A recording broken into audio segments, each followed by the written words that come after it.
Podcast livre Je suis fille de rage de Jean-Laurent Del Socorro. Présentation du roman. Le titre en VO est Je suis fille de rage. Il a été publié pour la première fois en France en 2019 aux éditions ActuSF Collection Les Trois Souhaits. Il fait 519 pages. Je lui ai mis la note de 4 sur 10 et le conseille aux adultes voulant en savoir plus sur la guerre de sécession. Quatrième de couverture. 1861. La guerre de sécession vient de commencer. Du général Grant à la simple soldate, de la forceuse de blocus à l'esclave affranchie. Autant de personnages pour décrire tous les visages de cette Amérique ensanglantée pendant 4 années de conflit. La mort se réincarne pour arpenter ce nord et ce sud qui se déchirent. Elle va faire face à celui qui la convoque, le président Abraham Lincoln, pour faire comprendre que cette guerre va désormais épouser une cause plus grande, celle de l'abolition de l'esclavage. Ce que j'ai pensé de ce roman. Ce roman fait partie des 5 livres finalistes du PLIP 2020. Je ne l'ai pas vraiment apprécié. Nous suivons les armées du Nord des États-Unis et celles du Sud durant la guerre de sécession.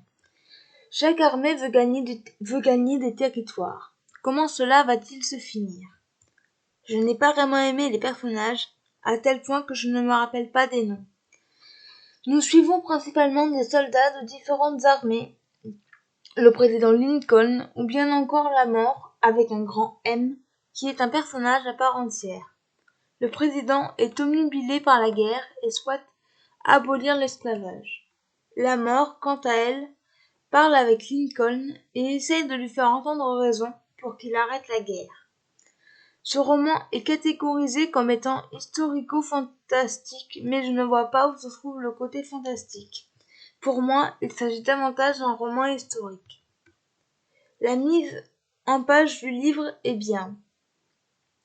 Au début du roman, Jean-Laurent Del Socorro nous adresse un message pour expliquer comment s'articule son récit, et il y a aussi un petit glossaire des personnages. À chaque début de chapitre, il y a des drapeaux pour indiquer au lecteur si l'on se trouve du côté de l'armée du Nord ou celle du Sud. Quand le début du texte est à droite, cela signifie que nous sommes dans un état de l'Est des États-Unis et à gauche à l'Ouest. L'écriture est recherchée, on sent que beaucoup de recherches ont été effectuées. Malgré tout, je regrette que les combats soient trop mis en avant par rapport à l'histoire et je n'ai pas trop aimé la fin. En résumé, une lecture très très moyenne. Extrait du livre. Le major général Grant est désormais à la tête de notre armée du Tennessee. Il paraît que le président Lincoln lui-même est intervenu dans cette histoire. Nous sommes en guerre, et nos gradés se chamaillent comme des gamins pour savoir lequel d'entre eux sera le plus haut sur son cheval, pendant que nous pataugeons dans la bouillasse. J'ai aimé la mise en page du livre, les recherches effectuées, l'écriture.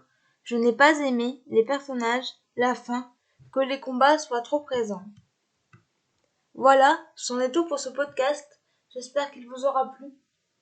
N'hésitez pas à me donner vos avis et vos commentaires sur YouTube, à vous abonner à la chaîne, et je vous retrouve très bientôt pour un nouveau podcast.